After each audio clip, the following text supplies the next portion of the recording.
Hello everyone, today we will discuss about friction. So you know that in our previous classes we have studied many topic related to laws of motion. आज का हमारा topic रहेगा friction. Friction एक बहुत interesting topic है. Friction basically क्या कहते हैं? फ्रिक्शन कहते हैं कि सपोज करो कि आपके पास में ये this is the surface of earth और इस सरफेस ऑफ अर्थ पे एक ब्लॉक रखा हुआ है. क्या रखा हुआ ब्लॉक है जिसका मास कितना है, ठीक है. तो फ्रिक्शन बेसिकली क्या होता है? अब एक बात बताओ बेटा कि ये जो ब्लॉक जिसका मास m है, मैं इस ब्लॉक पे एक फोर्स एक्सर्ट कर रहा हूं, दैट इज कैपिटल F, ठीक है. This is applied force. ये वो फोर्स है जो हम अप्लाई कर रहे हैं, राइट. तो हम क्या नोटिस करते हैं, कह रहे कि जैसे ही इस ब्लॉक पे आप फोर्स एक्सर्ट करोगे, इस ब्लॉक की एक्सेलरेशन की डायरेक्शन ये होगी, ब्लॉक इसी डायरेक्शन में मूव करेगा. This will be the direction of motion. अभी तक, ठीक है, अभी तक जो चीजें हम डिस्कस कर रहे थे वहां हम फ्रिक्शन को मतलब कंसीडर नहीं करते थे, बट अब फ्रिक्शन को कंसीडर करेंगे, ठीक है. फ्रिक्शन क्या है? ये कह रहे हैं कि ये जो ब्लॉक, जिस ब्लॉक को आपने ग्राउंड पे रखा हुआ है, ठीक है, ये जो मैं ब्लैक कलर से इसको हाईलाइट कर रहा हूं, ये ब्लॉक का बॉटम है और ग्राउंड का टॉप सरफेस है, अपर सरफेस है, ठीक है. कह रहे कि जब इस ब्लॉक को ग्राउंड के ऊपर रखोगे तो क्या होगा. हमने एक चीज नोटिस की, हमने नोटिस ये किया कि जैसे ही हम इस ब्लॉक पे फोर्स लगाते हैं और ये ब्लॉक फॉरवर्ड डायरेक्शन में मूव करता है, तो उस टाइम इस ब्लॉक के मोशन को एक फोर्स अपोज करती है, ठीक है. इस ब्लॉक के मोशन को एक फोर्स अपोज करती है और वो फोर्स जहां पे ये ब्लॉक और ग्राउंड दोनों सरफेस जहां कांटेक्ट में है वहां एक्ट करती है, और वो फोर्स एक्ट करती है डायरेक्शन ऑफ मोशन की अपोजिट डायरेक्शन में, और उस फोर्स को हम स्मॉल f बोलेंगे and that is frictional force. ये क्या हो जाती है? फ्रिक्शन या फ्रिक्शनल फोर्स, ठीक है. फ्रिक्शनल फोर्स का काम क्या है? ये मोशन को अपोज करेगी. m मास का ब्लॉक था, आपने उस पे F फोर्स लगाई, ब्लॉक इस डायरेक्शन में मूव करेगा, तो इस ब्लॉक के मोशन को रिटार्ड करने का काम करेगी. ये एक रिटार्डिंग फोर्स है या फ्रिक्शनल फोर्स है. इस ब्लॉक के मास को अपोज करने वाली अपोजिंग फोर्स है, ठीक है, जो हमेशा डायरेक्शन ऑफ मोशन की अपोजिट डायरेक्शन में एक्ट करेगी, और जिसको हम स्मॉल f फ्रिक्शनल फोर्स से, स्मॉल f से डिनोट करेंगे and that will B frictional force. और इसके भी यूनिट वही रहेंगे जो अप्लाइड फोर्स के होते हैं. अप्लाइड फोर्स न्यूटन में मेजर करोगे तो फ्रिक्शनल फोर्स भी क्या होगी? न्यूटन में ही मेजर होगी. हाँ, एक चीज का ध्यान रखना, जब दो बॉडी कांटेक्ट में हो तो फ्रिक्शनल फोर्स टेंजेंशियली एक्ट करती है. इस ब्लॉक के कह दो या इस सरफेस के कह दो, अलोंग द टेंजेंट ऐसे एक्ट करेगी, ठीक है ना. अब आप फोर्स इस डायरेक्शन में लगा दे तो फ्रिक्शनल फोर्स की डायरेक्शन ये हो जाती, ठीक है. तो एक बार मैं जस्ट आपको इंट्रोडक्शन करवा रहा हूं कि फ्रिक्शनल फोर्स होती क्या है, ठीक है. और फ्रिक्शनल फोर्स एक कांटेक्ट फोर्स है, मतलब जब दो बॉडी कांटेक्ट में आएगी ना तभी फ्रिक्शनल फोर्स लगेगी, राइट. तो frictional force is a contact force. अब इसकी डेफिनेशन पे आते हैं. देखो, it may be defined as the opposing force which come into play automatically when a body moves or tend to move over the surface of another body. बेटा देखो यहाँ पे, अब सपोज करो कि ये this is the surface of earth और इस पे एक ब्लॉक रखा हुआ है जिसका मास स्मॉल m है. इस स्मॉल m ब्लॉक पे मैंने एक फोर्स लगाया F, ठीक है, और ये बड़ा भारी ब्लॉक था, ये मूव नहीं कर रहा है, ठीक है. तो जब ये मूव नहीं कर रहा है तो देखो, इसके डायरेक्शन ऑफ मोशन तो ये थी, बट ये मूव नहीं कर पा रहा है. मतलब इस पे फोर्स लगती चलता तो ये इस डायरेक्शन में चलता, क्योंकि हम इस ब्लॉक पे पुशिंग फोर्स लगा रहे हैं, ठीक है. बट आप फोर्स लगा रहे हो और वो एक सफिशिएंट फोर्स नहीं है. This force is not in ample amount which cause motion. ये इतनी सफिशिएंट फोर्स नहीं है कि जो इसमें मोशन क्रिएट कर दे. तब भी इन दैट सिचुएशन जो फ्रिक्शनल फोर्स है वो एक्ट करती है किस डायरेक्शन में, जिस डायरेक्शन में आपने अप्लाइड फोर्स लगाया है उसकी अपोजिट डायरेक्शन में। मतलब इस वाले केस में तो आप देख रहे हो कि ब्लॉक मूव कर रहा है, ब्लॉक क्या कर रहा है, इस डायरेक्शन में मूव कर रहा है, ठीक है। और इस सिचुएशन में क्या है, आपने फोर्स लगाई बट ब्लॉक चलने की कोशिश कर रहा है लेकिन चल नहीं पा रहा है, तो यहाँ पे क्या है, block tends to move, block tends to move. तो फ्रिक्शनल फोर्स दोनों ही सिचुएशन में आएगी। जब एक ब्लॉक दूसरे ब्लॉक के ऊपर मूव करेगा तो उस केस में मोशन, डायरेक्शन ऑफ मोशन के अपोजिट डायरेक्शन में आएगी, या जब ब्लॉक चलने की कोशिश करेगा, ठीक है, जब ब्लॉक टेंड्स टू मूव होगा उस केस में भी जो डायरेक्शन ऑफ अप्लाइड फोर्स है उसकी अपोजिट डायरेक्शन में ये फोर्स एक्ट करेगी, जो क्या रहेगी, आपकी फ्रिक्शनल फोर्स, ठीक है। लिखो यहाँ पे फिर it act tangentially to the surface of contact, और ये सरफेस ऑफ कांटेक्ट के दोनों का कांटेक्ट सरफेस ग्राउंड का ब्लॉक का ये है ना, तो टेंजेंशियली एक्ट करेगी and opposite to the direction of motion, ठीक है, opposite to direction of motion. तो ये तो बेसिक सा इंट्रोडक्शन था फ्रिक्शन के अबाउट कि फ्रिक्शन होता क्या है, राइट। अब हम बात करें, आप एक बार ये डायग्राम बनाना चाहो तो बना लो, आपको ठीक लगते हैं, अदरवाइज मैं इसको रब करूंगा। अब बात ये आती है कि ये जो फ्रिक्शनल फोर्स है इसका कोज क्या है, what is the core reason behind this, मतलब ये फ्रिक्शन होता ही क्यों है। तो इसको समझने के लिए बेटा हम ये जो ग्राउंड है, देखो ये हमने सिचुएशन क्या ले रखी, ये ग्राउंड है और ग्राउंड के ऊपर हमने एक ब्लॉक रखा हुआ है जिसका मास m है, राइट। फिर हम इस ब्लॉक और ग्राउंड ये दोनों यहाँ पे कांटेक्ट में है और इनकी कांटेक्ट वाली जगह को हम माइक्रोस्कोप से देखते हैं। किससे देखते हैं, माइक्रोस्कोप। बस मैं समझा रहा हूँ कि रियलिटी में होता क्या है, ठीक है। जब हम प्रैक्टिकली देखो, ये तो हम रफली देखते हैं, तो रफली आपको जैसे फॉर एग्जांपल ये मार्कर है, इस मार्कर का सरफेस आपको बिल्कुल स्मूथ दिखेगा, या स्टील की रेलिंग होती है, ठीक है, आजकल स्टील की चेयर वगैरह भी बनती है, ठीक है, टेबल वगैरह भी बनती है, तो आपको आप उसके ऊपर हाथ रख के देखोगे तो आपको एक फिनिश्ड सरफेस फील होगा। बट जब आप उसको माइक्रोस्कोप में देखोगे ना तो उसी सरफेस पे आपको रफनेस दिखेगी। तो प्रैक्टिकली चाहे कितना ही स्मूथ सरफेस आपको दिखे, ठीक है, मतलब आपको दिखने में अपेरेंट, मतलब कितना भी स्मूथ सरफेस दिखे, लेकिन रियलिटी में जब हम उसका एक ऑब्जर्वेशन करते हैं अंडर माइक्रोस्कोपिक लेवल, तो उस केस में हम क्या देखते हैं कि उस सरफेस पे काफी रफनेस होती है, ठीक है। अब जैसे ब्लॉक और ग्राउंड के बीच वाली सिचुएशन को हम माइक्रोस्कोप से देखते हैं, तो हम क्या देखते हैं कि ये जो ब्लॉक का सरफेस है इसमें इस तरह जो ये ब्लॉक है, ब्लॉक का सरफेस आपको कुछ इस तरह से दिखेगा, ठीक है। और ग्राउंड कैसे दिखेगा, ग्राउंड आपको कुछ इस तरह से दिखेगा। You are getting my point, मतलब ये आपको क्या दिखेगी, रफनेस, ठीक है, ये रफनेस आप देखोगे, ठीक है। इसमें जो टॉप वाला जो ऊपर वाला हिस्सा बनता है इसको हम बोलते हैं क्रेस्ट, और जहां पे नोच बनती है उसको बोलते हैं हम ट्रफ, क्रस्ट एंड ट्रफ, ठीक है। तो मतलब ये क्रस्ट ट्रफ इस तरह की रफनेस आप दोनों सरफेस पे देखोगे, जो वैसे आपको स्मूथ लग रहे थे देखने में, लेकिन जब उसका आप एक अच्छे से ऑब्जर्व करोगे, ठीक, अंडर माइक्रोस्कोप, तो आपको उन सरफेस पे क्या दिखेगी, रफनेस दिखाई देगी, ओके।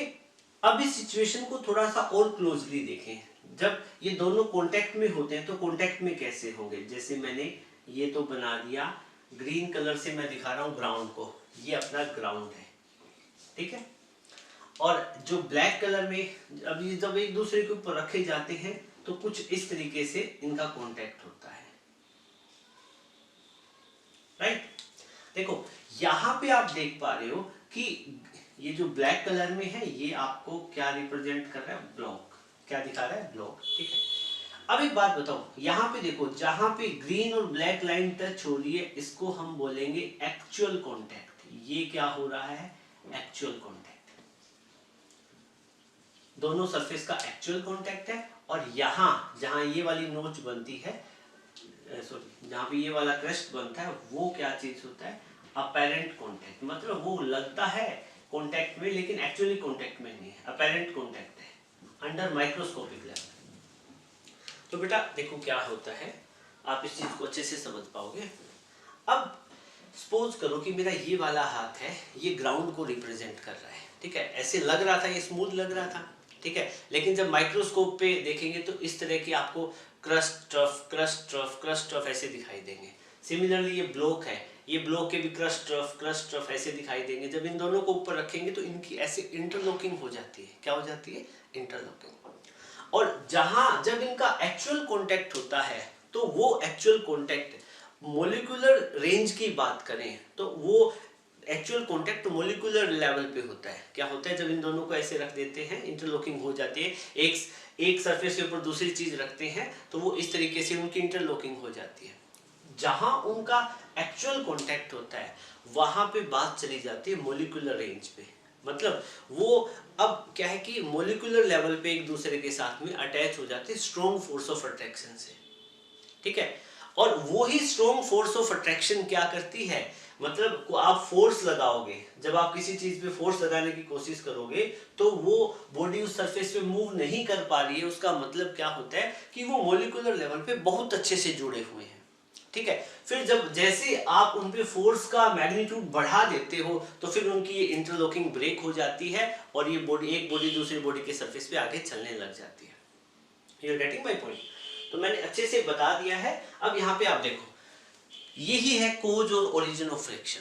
मतलब फ्रिक्शन का जो मेन कोज है वो यही है। यहाँ पे देखो, the surface of two bodies can never be perfectly smooth but rough होते हैं। Due to roughness of surface of two bodies placed one over another do not come in contact at all point। ये देखो, हर एक point पे इनका actual contact नहीं बनता। कई जगह ये ऊपर रह जाता है, यहाँ पे देखो ऊपर क्रस्ट ऊपर है, लेकिन कई जगह इनका कांटेक्ट है, ऊपर रह जाता है वो अपेरेंट कांटेक्ट, नीचे हो जाता है वो एक्चुअल कांटेक्ट। जो नीचे इनका एक्चुअल में कांटेक्ट होता है वो एक्चुअल कांटेक्ट, ठीक है।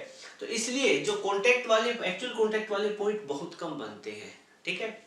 और फिर क्या कह रहे हैं कि जब उनका एक्चुअल कांटेक्ट हो जाता है तो दोनों के बीच में जो डिस्टेंस दोनों बॉडी के बीच में वो मोलिकुलर रेंज की हो जाती है। और फिर क्या होगा? So strong attractive forces come into play, molecular bonds are form. जैसे वो दोनों का एक्चुअल कांटेक्ट हो जाता है तो स्ट्रॉन्ग मोलिकुलर फोर्सेस आ जाएगी और बॉन्ड्स बन जाते हैं, ठीक है। और फिर क्या है कि when one body move over another these bond oppose motion. फिर एक बॉडी दूसरी बॉडी के ऊपर मूव करने की कोशिश करेगी तो ये बॉन्ड क्या है? मोशन को अपोज करेंगे। And this is the main cause या ओरिजिन ऑफ फ्रिक्शन। यही कोज होता है फ्रिक्शन का। You are getting my point? तो आप इसको एक बार नोट कर ले, फिर हम आगे बढ़ेंगे। ओके, अब हम बात करेंगे टाइप ऑफ फ्रिक्शन के। तो फ्रिक्शन के बेसिकली 3 टाइप है। The first one is sliding friction, second one is are rolling friction and the third one is fluid friction, ठीक है। 3 टाइप का फ्रिक्शन हमें स्टडी करना है। इस चैप्टर में हम सिर्फ स्लाइडिंग फ्रिक्शन और रोलिंग फ्रिक्शन के अबाउट स्टडी करेंगे। फ्लूइड फ्रिक्शन अभी चैप्टर में हम स्टडी नहीं करेंगे, ये जब आगे प्रॉपर्टीज ऑफ मैटर आएगी वहां पे डिस्कस करेंगे, ठीक है, फ्लूइड वाले चैप्टर में। तो स्लाइडिंग फ्रिक्शन क्या होता है? देखो बेटा, स्लाइडिंग फ्रिक्शन को समझने के लिए बिल्कुल इजी सा कॉन्सेप्ट है। देखो, जैसे सपोज करो कि ये मेरे पास कोई एक सरफेस है। अब जैसे सपोज करो कि मेरे पास कोई भी एक ये सरफेस है, ठीक है। और इस सरफेस पे मैंने यहाँ पे ये रखा हुआ है, ये डस्टर रखा हुआ है, ठीक है।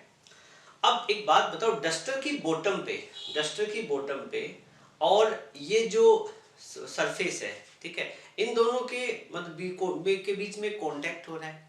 कांटेक्ट होने से ये यहाँ पे रुका हुआ है तो यहाँ पे एक फोर्स ऑफ फ्रिक्शन है, ठीक है। अब मान लो कि मैं क्या करता हूँ, इस डस्टर पे फोर्स लगाता हूँ, ठीक है। फोर्स लगाने से ये मूव नहीं किया। सपोज करो मैंने फोर्स लगाई, ये मूव नहीं कर रहा, ठीक है। इसका मतलब फोर्स ऑफ फ्रिक्शन ज्यादा है किसके कंपैरेटिवली? जितनी मैंने अप्लाइड फोर्स लगाई है, राइट। तो जैसे जैसे मैं फोर्स इस पे लगा रहा हूँ, ये चलने की कोशिश कर रहा है लेकिन चल नहीं रहा है, टेंड टू मूव वाली सिचुएशन में है। तो यहाँ पे जो फोर्स ऑफ फ्रिक्शन होगी ये स्टैटिक फोर्स ऑफ फ्रिक्शन होगी। क्यों? क्योंकि स्लाइडिंग फोर्स ऑफ फ्रिक्शन होगी, क्योंकि एक सरफेस दूसरे के ऊपर स्लाइड करेगा। अब मैं इसके ऊपर फोर्स लगा रहा हूँ, देखो ये इसके ऊपर स्लाइड करता हुआ आगे जा रहा है। You are getting my point? जब एक सरफेस दूसरे के ऊपर स्लाइड करे तो उस टाइम जो फोर्स ऑफ फ्रिक्शन होगी उसको हम बोलेंगे स्लाइडिंग फ्रिक्शन या sliding force of friction both are same thing. Confuse मत होना, कई बार आपको स्लाइडिंग फोर्स ऑफ फ्रिक्शन लिखा मिल जाए या स्लाइडिंग फ्रिक्शनल फोर्स या sliding force of friction, all are same thing. ठीक है, तो ये कब आती है, जैसे मैंने यहाँ ग्राउंड पे एक ब्लॉक रखा हुआ है और उस पे हम फोर्स लगा रहे हैं F, और F फोर्स लगाने से ये ब्लॉक इस ग्राउंड, इस सरफेस पे, ग्राउंड पे मूव कर रहा है, ठीक है, इन दिस डायरेक्शन, तो ये स्लाइड कर रहा है ना, ठीक है। तो इस टाइम ये जो फोर्स ऑफ फ्रिक्शन होगी वो होगी स्लाइडिंग फोर्स ऑफ फ्रिक्शन, ठीक है। फिर एक सिचुएशन ऐसे भी बनती है, एक है rolling force of friction. Rolling force of friction क्या होता है, जब एक बॉडी दूसरे सरफेस के ऊपर रोल करे, जैसे मान लो कि मैंने यहाँ पे एक इंक्लाइंड प्लेन ले रखा है, ठीक है। इंक्लाइंड प्लेन होता है जिसका एक स्लोप बना, ठीक है। ये ग्राउंड के रिस्पेक्ट में वाली लाइन है, देखो जी एक्स एक्सिस वाली है, ये एक्स एक्सिस से थीटा एंगल पे कोई लाइन है, ये बीच का एंगल कितना है, थीटा, थीटा एंगल पे इंक्लाइंड है ये प्लेन, राइट, ये प्लेन बन गया ना ये ऊपर वाला, ठीक है। अब क्या कह रहा है कि जब देखो यहाँ पे एक तो ये वाला ये लैपटॉप का स्टैंड है, ठीक है। तो अब लैपटॉप के स्टैंड का एक सरफेस हो गया और दूसरा क्या है, ये मार्कर है, दोनों को मैंने यहाँ पे रखा, ठीक है। तो जब एक सरफेस दूसरे के ऊपर, देखो अब जैसे ही मैं पेन को यहाँ पे छोड़ूंगा तो पेन देखो रोल कर रहा है ना, पेन पेन क्या कर रहा है, रोल कर रहा है, पेन आगे ऐसे घूम भी रहा है अपनी एक्सिस पे और आगे भी जा रहा है, ठीक है ना। तो उस वाले केस में इस पेन की सरफेस के बीच में, जैसे पेन का कॉन्टेक्ट सरफेस ये वाला बना जो इस सरफेस के टच में है, और ये जो लैपटॉप का जो स्टैंड है, इन दोनों के कॉन्टेक्ट में एक फोर्स ऑफ फ्रिक्शन है। लेकिन जैसे मैं इसको देखो, पहले ये मार्कर ऐसे मूव नहीं कर रहा है, ठीक है, जैसे मैं इसका थीटा चेंज करूंगा तो ये रोल करना स्टार्ट कर देगा। जब एक बॉडी दूसरे सरफेस के ऊपर रोल करेगी उस टाइम दोनों सरफेस के बीच में जो फोर्स ऑफ फ्रिक्शन होगी उसी को हम बोलेंगे रोलिंग फ्रिक्शन या rolling force of friction rolling force of friction या rolling frictional force, all are same thing, ठीक है। तो मैंने दिखाया हुआ यहाँ पे एक इंक्लाइंड प्लेन है, थीटा एंगल पे है, इसके ऊपर एक बॉल है, उस बॉल को आप छोड़ोगे तो ये बॉल क्या है, आगे भी चलेगी और अपने एक्सिस पे रिवॉल्व करेगी। तो उस टाइम इन दोनों के बीच में जो फोर्स ऑफ फ्रिक्शन होगा दोनों सरफेस के बीच में, वो रोलिंग फ्रिक्शन होगा, ठीक है। अब आप जरा यहाँ पे ये देखो, ये ब्लॉक इस डायरेक्शन में मूव करेगा तो फोर्स ऑफ फ्रिक्शन इस डायरेक्शन में होगी, फोर्स ऑफ फ्रिक्शन क्या होगी, इस डायरेक्शन में, और ये जो फोर्स है this is sliding force of friction, this is sliding force of friction, right. और यहाँ पे ये ब्लॉक नीचे की तरफ आ रहा है, ठीक है। तो एक फोर्स कहाँ एक्ट कर रही है, बैकवर्ड डायरेक्शन पे, ठीक है। ये स्मॉल एफ है और ये क्या चीज है, rolling force of friction, rolling force of friction. जब एक बॉडी दूसरे बॉडी के ऊपर रोल करेगी तो उनके बीच में जो अपोजिंग फोर्स होगी या फ्रिक्शनल फोर्स होगी वो होगी रोलिंग फोर्स ऑफ फ्रिक्शन, और जब स्लाइड करेगी तो दोनों सरफेस के tangentially in the direction of opposite to the direction of motion, तो उस केस में जो फ्रिक्शन फोर्स बनेगी that will be sliding force of friction, ठीक है, नोट करें। अब इसके साथ में हम रोलिंग फ्रिक्शन का कोज भी देखेंगे। रोलिंग फ्रिक्शन का कोज क्या होता है, देखो बेटा, रोलिंग फ्रिक्शन में क्या होता है, एक सरफेस पे दूसरी बॉडी रोल करती है, तो देखो जब हम जिस सरफेस पे बॉडी रोल कर रही है, ये जो आपको ग्रीन कलर का सरफेस दिख रहा है, इसको माइक्रोस्कोप से देखोगे तो इस पे भी आपको पता है क्रस्ट ट्रफ इस तरह का बनेगा। जहां ट्रफ बनी, ट्रफ को हम क्या बोलते हैं, डिप्रेशन, जहां क्रस्ट बना उसको माउंट, एक ही बात है, ठीक है। तो जैसे ये जो सरफेस है इस पे क्या है, डिप्रेशन होगी, माउंट होंगे, डिप्रेशन होगी, माउंट होंगे। डिप्रेशन होता है गड्ढा, माउंट ऊपर उठा हुआ हिस्सा, ठीक है। तो जब इसके ऊपर दूसरी बॉडी रोल करेगी तो वो डिप्रेशन के अंदर चली जाती है, तो उसकी वजह से जो फ्रिक्शन होता है उसको बोलते हैं हम रोलिंग फ्रिक्शन, ठीक है। अब हम बात करेंगे स्लाइडिंग फ्रिक्शन की। देखो फ्रिक्शन तीन टाइप का था, स्लाइडिंग, रोलिंग, फ्लूइड। अब स्लाइडिंग फ्रिक्शन भी फर्दर थ्री टाइप का है। First is static friction, second is limiting and third one is kinetic friction, ठीक है। तो तीनों फ्रिक्शन को हम बारी बारी डिस्कस करेंगे। सबसे पहले हम स्टैटिक फ्रिक्शन को स्टडी करेंगे। स्टैटिक फ्रिक्शन, नाम से पता चल रहा है स्टैटिक। स्टैटिक मतलब क्या, कोई बॉडी रेस्ट पे रहेगी, और फ्रिक्शन मतलब उस टाइम पे जो फोर्स ऑफ फ्रिक्शन होगी वो ही स्टैटिक फ्रिक्शन होगा, ठीक है। अब एक बात सुनो ध्यान से, मतलब क्या कि जब एक बॉडी दूसरे सरफेस पे, एक बॉडी को हमने दूसरे सरफेस पे रखा हुआ है, ठीक है, और हम उस बॉडी पे फोर्स लगा रहे हैं बट वो बॉडी मूव नहीं कर रही, सपोज करो यहाँ पे सिचुएशन कैसी है कि मेरे पास ये मेरे हाथ है, ये सरफेस है, इस पे मार्कर रखा हुआ है। इस मार्कर पर मैं अप्लाइड फोर्स जो मैं लगा रहा हूँ, अप्लाइड फोर्स लगा रहे हैं और ये मार्कर मूव नहीं कर रहा है। तो इस केस में क्या होगा, ये जो मार्कर है, मार्कर का बॉटम और मेरे हाथ का जो टॉप सरफेस है उनके बीच में एक फोर्स ऑफ फ्रिक्शन है, ठीक है। उसी के कारण ये फोर्स लगाने के बाद भी ये मार्कर मूव नहीं कर रहा। क्यों? क्योंकि मार्कर के बॉटम और मेरे हाथ के टॉप सरफेस में इंटरलॉकिंग हो गई है, ठीक है। और उस इंटरलॉकिंग को ब्रेक करने के लिए हमें ज्यादा फोर्स एक्सर्ट करनी पड़ेगी, तभी ये ब्रेक होगी। तो स्टैटिक फ्रिक्शन या static force of friction both are same thing.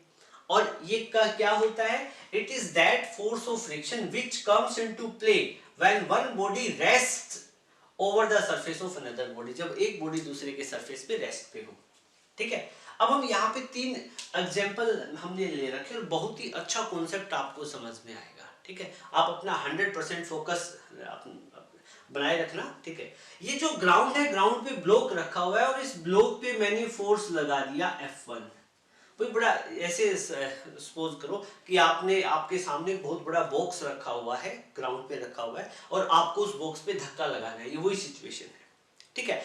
आप उस ब्लॉक को पुश करने की कोशिश कर रहे हो, आपने 100 न्यूटन फोर्स लगाया लेकिन ब्लॉक अपनी जगह से नहीं हिला, ठीक है। तो जब आपने इस ब्लॉक पे फोर्स कितना लगाया, 100 न्यूटन, ठीक है, तब भी ब्लॉक नहीं हिला, तो इसका मतलब इन दोनों सरफेस के बीच में जो फोर्स ऑफ फ्रिक्शन है वो भी कितनी है, 100 न्यूटन। और F1 क्या है, स्टैटिक फोर्स ऑफ फ्रिक्शन। इसको स्टैटिक फ्रिक्शन बोलो, स्टैटिक फोर्स ऑफ फ्रिक्शन। तो ये क्या कह रहा है कि जब आपने अप्लाइड फोर्स लगाई 100 न्यूटन, तो उस टाइम फोर्स ऑफ फ्रिक्शन आप पे लग रही थी 100 न्यूटन ही, क्योंकि तभी आप जितनी आप फोर्स लगा रहे हो और ब्लॉक आगे नहीं मूव कर रहा है, इसका मतलब आप जिस बॉडी पे फोर्स लगा रहे हो और उसी टाइम आपके ऊपर एक अपोजिट डायरेक्शन से फोर्स लग रही है जो आपकी फोर्स को नलिफाई कर रही है, तभी तो ये ब्लॉक मूव नहीं कर रहा ना। अब एक बात बताओ, इस ब्लॉक पे आपने इधर 100 न्यूटन फोर्स लगाया, दूसरी इस ब्लॉक मतलब फ्रिक्शनल फोर्स क्या है, इस पे इस डायरेक्शन में फोर्स लगा दिया 100 न्यूटन का। जब इक्वल होगा तभी तो नलिफाई कर पाएगा ना, तभी तो ब्लॉक रेस्ट पे है। You're getting my point? मान लो ये फ्रिक्शन फोर्स ज्यादा हो जाती तो ब्लॉक इस डायरेक्शन में मूव कर जाता, लेकिन ऐसा तो नहीं हुआ, ठीक है। फिर आपने क्या किया, ये जो ब्लॉक है इस ब्लॉक पे आपने फोर्स को बढ़ा दिया। अब आप इस ब्लॉक पे लगा रहे हो 150 न्यूटन। 150 न्यूटन आप इस ब्लॉक पे फोर्स लगा रहे हो लेफ्ट टू राइट डायरेक्शन में, राइट। फिर भी आपने देखा कि ब्लॉक अब भी मूव नहीं कर रहा है। मतलब क्या है, इसका मतलब अब आपके ब्लॉक पे अपोजिट डायरेक्शन में, मतलब इन दोनों के बीच में जो फोर्स ऑफ फ्रिक्शन है वो कितना है, इस 150 के इक्वली तो होना चाहिए ना, क्योंकि पहले वाली फोर्स को नलिफाई करेंगे तभी तो नेट फोर्स इस पे 0 लगेगी, तभी तो ब्लॉक मूव नहीं करेगा। You're getting my point? अब आपने क्या देखा कि जब आपने अप्लाइड फोर्स के मैग्नीट्यूड को बढ़ा दिया है तब फ्रिक्शनल फोर्स अपने आप बढ़ गई है, लेकिन ध्यान रखना ब्लॉक मूव नहीं करना चाहिए। क्यों? क्योंकि हम स्टैटिक फ्रिक्शन का केस स्टडी कर रहे हैं, ठीक है। तो आपने देखा कि जब आपकी अप्लाइड फोर्स थी 150 न्यूटन, तो अगेन जो फ्रिक्शनल फोर्सेस कितनी होगी, 150 न्यूटन। जब आपकी अप्लाइड फोर्स थी 150 न्यूटन, तो फ्रिक्शनल फोर्स भी 150 न्यूटन होगी। एक चीज देखो, जैसे आप अप्लाइड फोर्स बढ़ा रहे हो वैसे ही फ्रिक्शनल फोर्स बढ़ रही है। मतलब क्या है, जैसे आपने अप्लाइड फोर्स को चेंज किया, फ्रिक्शनल फोर्स ने अपने आप को चेंज कर लिया या एडजस्ट करके उसके बराबर में अप्लाइड फोर्स के अकॉर्डिंग अपनी वैल्यू को चेंज कर लिया, ठीक है, और इक्वल हो जाती है। फिर तीसरी केस में, ठीक है, अब आपने उस ब्लॉक पे और ज्यादा फोर्स लगाया लेकिन कोई फायदा नहीं हुआ। जब आपने इस ब्लॉक पे फोर्स 200 न्यूटन लगाया तब भी ये ब्लॉक मूव नहीं किया। तो मूव नहीं किया तो इस ब्लॉक पे अपोजिट डायरेक्शन में फोर्स भी कितनी लग रही होगी, 200 न्यूटन। और वो कौन सी फ्रिक्शन फोर्स है, वो कौन सी फोर्स है, फ्रिक्शन फोर्स है। तो जब आपने अप्लाइड फोर्स लगाई 200 न्यूटन तो आप ब्लॉक फिर भी मूव नहीं कर रहा है, तो फ्रिक्शन फोर्स कितनी है, 200 न्यूटन ही लगी। यही जो प्रॉपर्टी होती है स्टैटिक फ्रिक्शन की या स्टैटिक फोर्स ऑफ फ्रिक्शन की, वो क्या कहलाती है, static force of friction is self adjusting force. देखो स्टैटिक फोर्स ऑफ फ्रिक्शन कब आती है गेम में, जब ऑब्जेक्ट रेस्ट पे हो, जब ऑब्जेक्ट किस पे हो, रेस्ट पे हो। तो अब एक बात बताओ, तो जैसे जैसे आप अप्लाइड फोर्स बढ़ाते जाते हो वैसे ही फ्रिक्शन फोर्स बढ़ती जाती है। You are getting my point. किस केस में? स्टैटिक फोर्स ऑफ फ्रिक्शन या स्टैटिक फ्रिक्शन के केस में, ठीक है।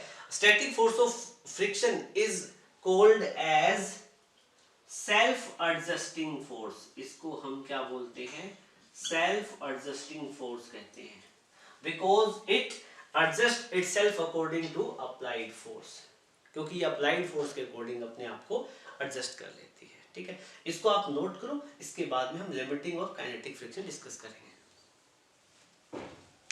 हम बात करेंगे लिमिटिंग फोर्स ऑफ फ्रिक्शन की। स्टैटिक फ्रिक्शन हम पढ़ चुके हैं। स्टैटिक फ्रिक्शन में आपने ये देख लिया कि जब हम अप्लाइड फोर्स किसी बॉडी पे लगाएं तो बॉडी मूव ना करे तो स्टैटिक फोर्स उसी अप्लाइड फोर्स के अकॉर्डिंग अपने आप को एडजस्ट कर लेता है। तो static force of friction, static friction को हम स्टैटिक फोर्स ऑफ फ्रिक्शन भी लिख सकते हैं, और इसके लिए जो सिंबल होता है ये होता है स्मॉल एफ और सबस्क्रिप्ट एस। स्मॉल एफ क्या रिप्रेजेंट करेगा? फ्रिक्शनल फोर्स है। एस क्या रिप्रेजेंट करेगा? स्टैटिक फोर्स ऑफ फ्रिक्शन है, ठीक है। तो इसके लिए आप लिख लेना यहाँ पे आप लिख सको तो F1S, F1 जैसे F1 के F1S, F2S ऐसे लिख सकते हो। बाकी आपको पता चल गया होगा कि ये स्टैटिक फोर्स ऑफ फ्रिक्शन है, ठीक है। इसके लिए सिंबल क्या बनेगा? स्मॉल एफ एस, ठीक है। कोई ये ऐसा नहीं है कि हर बुक में आपको यही मिलेगा, कि किसी में आपको force of friction capital F से भी दिखा सकता है, ठीक है, लेकिन हम इसी को फॉलो करते हुए चलेंगे। अब बात आएगी लिमिटिंग फोर्स ऑफ फ्रिक्शन की। तो लिमिटिंग फोर्स ऑफ फ्रिक्शन के लिए जो सिंबल बनेगा वो बनेगा स्मॉल एफ और LIM। स्मॉल एफ के नीचे हम क्या लिख देंगे? LIM, ठीक है। ये क्या रिप्रेजेंट कर रहा है? Limiting force of friction, right. तो लिमिटिंग फोर्स ऑफ फ्रिक्शन क्या चीज है, और ये बहुत ही अच्छा टॉपिक है। ये बेटा क्या है कि जैसे सपोज करो कि मेरे पास में यहाँ पे ये कोई एक सरफेस है, ठीक है, और इस सरफेस पे ये एक ब्लॉक रखा हुआ है, डस्टर, ठीक है। ये सरफेस है और मैं इस ब्लॉक पे फोर्स लगा रहा हूँ। मैंने लगाया 100 न्यूटन फोर्स, ये ब्लॉक नहीं मूव किया, तो मैंने अप्लाइड फोर्स लगाई, वो कितनी है? 100 न्यूटन, ठीक है। और इस ब्लॉक और इन दोनों के बीच में जो फ्रिक्शनल फोर्स लगी इन दोनों के बीच में, वो भी कितनी होगी? 100 न्यूटन। फिर मैंने फोर्स लगाई 150 न्यूटन। कितनी लगाई? 150 न्यूटन। 150 न्यूटन जब मैं अप्लाइड फोर्स लगाता हूं तो अगेन मैं देखता हूं कि ब्लॉक मूव नहीं करता इस सरफेस पे, तो again force of friction opposite direction में कितनी लग रही है? 150 न्यूटन, ठीक है। फिर मैंने क्या किया? अब मैंने इस ब्लॉक पे फोर्स लगा दी 250 न्यूटन। कितनी लगा दी? 250 न्यूटन। जब मैंने 250 न्यूटन फोर्स लगाई ना, ये ब्लॉक जस्ट चलने की कगार पे आ गया। This block came at the verge of motion. ये ब्लॉक है जस्ट 10 टू मूव वाली पोजीशन में आ गया, राइट। देखो मैंने इस ब्लॉक पे लगाया 250 न्यूटन फोर्स, और 250 न्यूटन फोर्स लगाने से ब्लॉक जस्ट मूव करने वाला है। मतलब 250 से मैं 0.1 न्यूटन फोर्स बढ़ाऊंगा तो ब्लॉक चल पड़ेगा। तो अब जो 250 न्यूटन फोर्स मतलब अब एक बात बताओ, मैं इस पे 250 न्यूटन की फोर्स ऑफ अप्लाइड फोर्स लगा रहा हूं, तो फोर्स ऑफ फ्रिक्शन भी कितनी लगेगी? 250 न्यूटन, ठीक है। और बस क्या ब्लॉक चला नहीं, लेकिन चलने की कगार पे आ गया। तो एक बात बताओ, स्टैटिक फोर्स ऑफ फ्रिक्शन की वैल्यू मैक्सिमम होगी ना। देखो पहले मैंने 100 न्यूटन लगाया, स्टैटिक फोर्स ऑफ फ्रिक्शन 100 था। मैंने 150 किया अप्लाइड फोर्स, तो स्टैटिक फोर्स ऑफ फ्रिक्शन 150 था। जब मैंने 250 न्यूटन अप्लाइड फोर्स लगा दिया, तो 250 लगाने के बाद में स्टैटिक फोर्स ऑफ फ्रिक्शन भी 250 हो जाएगा, ठीक है। और अब क्या है कि ये ब्लॉक है जस्ट चलने की कगार पे आ गया। अब क्या है कि जो स्टैटिक फोर्स ऑफ फ्रिक्शन की जो मैक्सिमम वैल्यू है वही लिमिटिंग फोर्स ऑफ फ्रिक्शन होगी। You are getting my point. तो अब देखो यहाँ पे जैसे मेरे पास ये ब्लॉक है और इस ब्लॉक पे मैंने फोर्स लगाया 100 न्यूटन। 100 न्यूटन फोर्स लगाया, लेकिन ये ब्लॉक स्टिल किस पे था? रेस्ट पे था। अब भी ये ब्लॉक किस पे था? रेस्ट पे। मतलब अप्लाइड फोर्स 100 न्यूटन, तो फोर्स ऑफ फ्रिक्शन कितनी लगी? 100 न्यूटन, तभी तो रेस्ट पे रहेगा। फिर मैंने इस ब्लॉक पे अप्लाइड फोर्स की वैल्यू कर दी 150 न्यूटन, लेकिन अब भी ब्लॉक रेस्ट पे था। ब्लॉक रेस्ट पे था तो फोर्स ऑफ फ्रिक्शन, ये स्मॉल f1 है, ठीक है, ये स्मॉल f1, मतलब जो फोर्स ऑफ फ्रिक्शन अगेन कितनी लगी? 150 न्यूटन। कितनी लगी? 150 न्यूटन, ठीक है। बट अब मैंने क्या किया? अब मैंने इस ब्लॉक पे लगा दिया 250 न्यूटन फोर्स।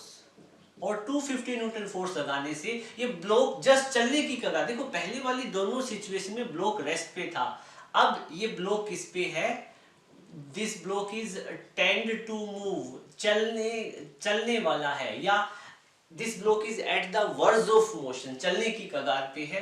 तो जब आप 250 न्यूटन की फोर्स लगाओगे, ब्लॉक चल नहीं रहा है लेकिन चलने की कगार पे, तो अगेन फोर्स ऑफ फ्रिक्शन कितनी हो जाएगी, है तो ब्लॉक रेस्ट पे ना ऑलमोस्ट, ठीक है, तो फोर्स ऑफ फ्रिक्शन क्या हो जाएगी 250 न्यूटन। और ये देखो, आप देखो यहाँ पे फोर्स ऑफ फ्रिक्शन कितना बना था, F1 की वैल्यू 100 न्यूटन, यहाँ पे कितनी बनी 150, यहाँ पे कितनी बनी 250 न्यूटन। तो अब देखो फोर्स ऑफ फ्रिक्शन की, जब ब्लॉक चलने वाला होता है उस टाइम फोर्स ऑफ फ्रिक्शन की वैल्यू मैक्सिमम हो जाती है, और जब कोई ब्लॉक चलने वाला हो और उस टाइम जो फोर्स ऑफ फ्रिक्शन होती है, चले ना लेकिन ब्लॉक, जब ब्लॉक के और सरफेस के बीच में जो फोर्स ऑफ फ्रिक्शन होती है ना, वही लिमिटिंग फोर्स ऑफ फ्रिक्शन होगी, ठीक है। तो मतलब अब F3 यहाँ पे क्या बन गया, लिमिटिंग फोर्स ऑफ फ्रिक्शन, ठीक है। तो यहाँ पे देखो, जो जब स्टैटिक फोर्स ऑफ फ्रिक्शन की वैल्यू F सबस्क्रिप्ट x की वैल्यू मैक्सिमम हो जाए, उसी को बोलते हैं हम F लिमिटिंग, वही होगी लिमिटिंग फोर्स ऑफ फ्रिक्शन। तो इन तीनों केस में, फर्स्ट केस में 100 Newton static force of friction है, सेकंड में 150 न्यूटन, ये F2 है, क्या चीज है F2, ये स्टैटिक फोर्स ऑफ फ्रिक्शन है, और यहाँ पे जो F3 है, ये F3 limiting force of friction है। या तो आप इसको लिमिटिंग फोर्स ऑफ फ्रिक्शन बोलो, या फिर स्टैटिक फोर्स ऑफ फ्रिक्शन की मैक्सिमम वैल्यू बोलो, ठीक है ना। इस केस में हमारा यहाँ पे देखो, जो static force of friction maximum कितना हो गया 250 न्यूटन, और लिमिटिंग फोर्स भी कितना हो गया 250 न्यूटन, ठीक है। तो ये याद रखना है, ये वाली वैल्यू यहाँ पे पुट कर लो, 150 न्यूटन, 150 न्यूटन, यहाँ 250 न्यूटन, और यहाँ पे 250 न्यूटन, ठीक है। यहाँ लिखने की जरूरत नहीं है, ये वाला पॉइंट नोट कर लेना, ठीक है। न्यूमेरिकल में छोटी छोटी बातें काफी हेल्पफुल होगी, और आपका कॉन्सेप्ट पे काफी कमांड हो जाएगा, ये सारी इन सब चीजों का आप ध्यान रखोगे तो, ठीक है। इसीलिए मैं सभी चीजों को डायग्राम बना बना के अच्छे से समझा रहा हूँ, आपको बुक में डायग्राम नहीं मिलेंगे, ठीक है। नोट करें इसको। इसके बाद में आएगा काइनेटिक फ्रिक्शन। काइनेटिक फ्रिक्शन कब होता है, देखो जैसे जब एक बॉडी दूसरी बॉडी के सरफेस पे मूव कर रही होती है, मतलब एक सर्फ ग्राउंड है, ग्राउंड के ऊपर मान लो कि एक टायर मूव कर रहा है, तो टायर और ग्राउंड के बीच में इस स्टेट में जो फोर्स ऑफ फ्रिक्शन होगी, that will B kinetic friction, ठीक है। स्टैटिक फोर्स को जैसे F सबस्क्रिप्ट S से रिप्रेजेंट किया, लिमिटिंग फोर्स को F सबस्क्रिप्ट LIM, या इसको यूं भी लिख देते हैं F सबस्क्रिप्ट L, ठीक है, F सबस्क्रिप्ट L। कई बुक में आपको ऐसे भी लिखा हुआ मिलेगा, तो ये लिमिटिंग फोर्स ऑफ फ्रिक्शन को ही दिखा रहे हैं, ठीक है। वैसे काइनेटिक फोर्स ऑफ फ्रिक्शन को दिखाने के लिए सिंबल क्या बनेगा, काइनेटिक फोर्स ऑफ फ्रिक्शन को दिखाने के लिए सिंबल मैं यहाँ पे लिख देता हूँ, इसके लिए बनेगा स्मॉल f सबस्क्रिप्ट k, ठीक है। ये रिप्रेजेंट करेगा काइनेटिक फोर्स ऑफ फ्रिक्शन को, राइट। होपफुली आपको समझ में आ गया होगा। तीन सिचुएशन है मेरे पास, ठीक है। मेरे पास एक ब्लॉक है जिसका मास m है और ग्राउंड पे रखा हुआ है, ठीक है। अब इस ब्लॉक पे मैंने लगाया 100 न्यूटन फोर्स, ठीक है। ये मैं वैसे ही एग्जांपल के तौर पे ले रहा हूँ, आपको कॉन्सेप्ट समझाने के लिए, सिचुएशन कुछ भी हो सकती है, ठीक है। मैंने एक ब्लॉक लिया और उस ब्लॉक पे मैंने फोर्स लगाया 100 न्यूटन, और वो ब्लॉक मूव नहीं किया, तो ये ब्लॉक किस पे है, रेस्ट पे है। ये ब्लॉक किस पे है, रेस्ट पे है, ठीक है। तो अब इस सिचुएशन में जो फोर्स ऑफ फ्रिक्शन बनेगी वो कौन सी बनेगी, स्टैटिक फोर्स ऑफ फ्रिक्शन बनेगी, और वो कितनी हो जाएगी, जितनी अप्लाइड फोर्स है 100 न्यूटन, ठीक है। तो फर्स्ट केस में F1 यहाँ पे क्या चीज है, स्टैटिक फोर्स ऑफ फ्रिक्शन, ठीक है। फिर दूसरी सिचुएशन, अब इस ब्लॉक पे मैंने लगाया 150 न्यूटन फोर्स, 150 न्यूटन जैसे ही मैंने फोर्स लगाया, ये ब्लॉक जस्ट चलने वाला हो गया, this block was on the verge of motion, right. तो उस केस में जो F2 ये कितना हो जाएगा 150 न्यूटन, और ये 150 न्यूटन क्या बन गया, ये बन गया लिमिटिंग फोर्स ऑफ फ्रिक्शन, ठीक है। अब मैंने क्या किया, मैंने इस ब्लॉक पे जो फोर्स लगाया, मैंने लगा दिया 250 न्यूटन, मतलब मैंने इस ब्लॉक पे जो फोर्स एक्सर्ट किया वो कितना कर दिया 250 न्यूटन, 250 न्यूटन। मतलब एक बात बताओ, 150 न्यूटन से मैं 151 लगा दूं, 200 लगा दूं, 250 लगा दूं, 400 लगा दूं, कितना ही ज्यादा लगा दूं, मतलब 150 के बाद में 0.1 न्यूटन भी फोर्स लगाऊंगा ना, ये ब्लॉक मोशन में आ जाएगा। ठीक है, मैंने फॉर इंस्टांस में कह रहा हूं कि कितना फोर्स लगाया 250 न्यूटन। तो उस केस में, चलो मैं इस केस में मैं ये कह रहा हूं कि मैंने फोर्स लगाया 151 न्यूटन, 151 न्यूटन। 151 न्यूटन लगाने से ये ब्लॉक किस में आ गया, मोशन में, क्योंकि 150 मैक्सिमम वैल्यू थी इसकी, इसके बाद में ये विथस्टैंड नहीं करेगा, ये मोशन में आ जाएगा। तो जैसे 151 न्यूटन लगाएंगे, ये जो F3 की वैल्यू है, ये जो फोर्स ऑफ फ्रिक्शन अब बनेगी, ये काइनेटिक फोर्स ऑफ फ्रिक्शन होगी। और ये काइनेटिक फोर्स ऑफ फ्रिक्शन अब 151 नहीं होगी, ठीक है, और ना ही ये कितनी होगी 150 होगी, ये 150 से भी कम होगी, 150 से भी कम होगी। क्योंकि जब दो बॉडी है, उनका इनिशियली कांटेक्ट ब्रेक करने में ज्यादा फोर्स लगता है, जब कांटेक्ट ब्रेक हो जाए तो उस केस में तो बाद में फोर्स कम लगती है। ठीक है, तो जो काइनेटिक फोर्स ऑफ फ्रिक्शन की वैल्यू है, ये आपको लिमिटिंग फोर्स ऑफ फ्रिक्शन से भी वैल्यू कम मिलेगी। तो 150 से कितनी, 149 कह दो, 148 कह दो, कितनी कह दो, ये वैल्यू इतनी ही मिलेगी। ठीक है, तो मैं यहाँ पे लिख रहा हूँ 149 न्यूटन। ये आपको याद करना, the value of kinetic force of friction is less than limiting force of friction. ठीक है, लेकिन काइनेटिक को अचीव करने के लिए एक बार आपको लिमिटिंग वाले फेज से तो जरूर गुजरना पड़ेगा। आप इन सभी को एक बार नोट कर लें। ठीक है, उसके बाद में हम एक ग्राफ डिस्कस करेंगे, और जो कि इंपॉर्टेंट है आपके एग्जाम पॉइंट ऑफ व्यू से।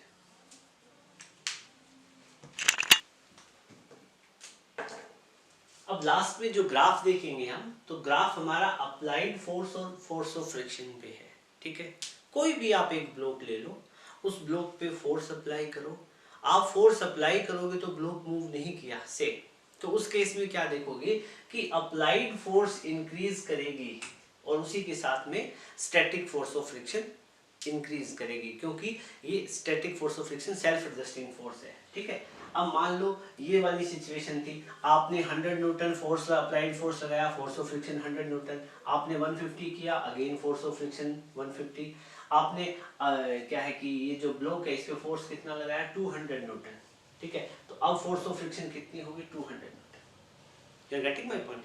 तो अब क्या है कि आप देखते हो कि अप्लाइड फोर्स बढ़ाने से स्टैटिक फोर्स ऑफ फ्रिक्शन बढ़ती है, बढ़ती जाएगी, बढ़ती जाएगी, बढ़ती जाएगी, एक लिमिट आएगी जब यहाँ पे, अब जब कभी आप यहाँ पे कंफ्यूज मत हो जाना कि सर यहाँ पे तो आपने 151 न्यूटन में ब्लॉक को मूव करवा दिया और यहाँ 200 में भी मूव नहीं किया। ये मैंने जस्ट एक यहाँ स्टैटिक फोर्स ऑफ फ्रिक्शन में मेरे को ब्लॉक रेस्ट पे दिखाना था, मैंने इसलिए किया है।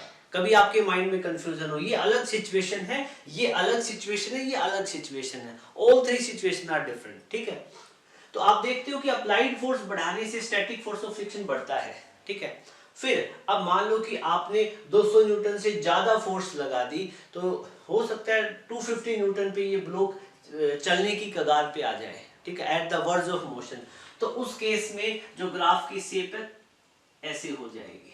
ठीक है, मतलब ग्राफ एक मैक्सिमम वैल्यू अचीव कर लेगा। देखो यहां तक की जो वैल्यू मिली ना, यहां तक की वैल्यू, ये आपके पास में स्टैटिक फोर्स ऑफ फ्रिक्शन है, F subscript S, static force of friction है। ठीक है, यहां पे स्टैटिक फ्रिक्शन है, स्टैटिक फ्रिक्शन है, राइट। फिर जब ये मैक्सिमम वैल्यू अचीव कर लेगा, स्टैटिक फोर्स ऑफ फ्रिक्शन की वैल्यू जब मैक्सिमम हो जाएगी, उसी को हम क्या बोलते हैं, लिमिटिंग फोर्स ऑफ फ्रिक्शन। ये अपना क्या हो जाएगा, यहाँ पे जो वैल्यू मिलेगी ये बनेगी लिमिटिंग फोर्स ऑफ फ्रिक्शन।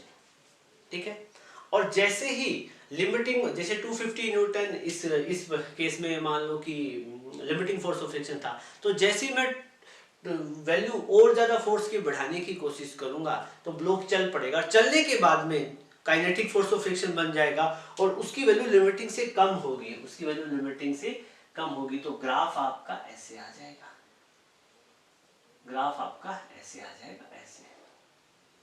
ठीक है, और फिर जिस वैल्यू से वो मूव करेगा, जिस अब जो फोर्स ऑफ फ्रिक्शन होगी वो क्या होगी, यहाँ पे F के, ये हो जाएगी काइनेटिक फोर्स ऑफ फ्रिक्शन। यहाँ पे देखो, यहाँ पे सिचुएशन की ऐसे यहाँ पे ये वाला वैल्यू कितना हो जाएगा आपके, ठीक है। तो यहाँ से आपको क्या पता चला, कौन सी फोर्स ऑफ फ्रिक्शन सबसे बड़ी होती है, लिमिटिंग फोर्स ऑफ फ्रिक्शन सबसे बड़ी होगी। उसके बाद में क्या आ जाएगा, सेकंड नंबर, ये फर्स्ट है, सेकंड पे क्या आ जाएगा काइनेटिक फोर्स ऑफ फ्रिक्शन, और सबसे नीचे आ जाएगा स्टैटिक फोर्स ऑफ फ्रिक्शन, ठीक है। तो ये वाला बनेगा आपका ग्राफ, ठीक है। तो होपफुली ये आपको अच्छे से समझ में आ गया होगा, ये आपको नोट करना है, राइट। तो my dear student, it was all about today's class. Hopefully आज की वीडियो में जितना भी मैंने करवाया होगा आपको अच्छे से समझ में आया होगा। नेक्स्ट वीडियो में हम लॉज ऑफ लिमिटिंग फ्रिक्शन और भी कई सारे टॉपिक लेके आएंगे। सो आज के लिए बस इतना ही। Thank you, have a great day ahead.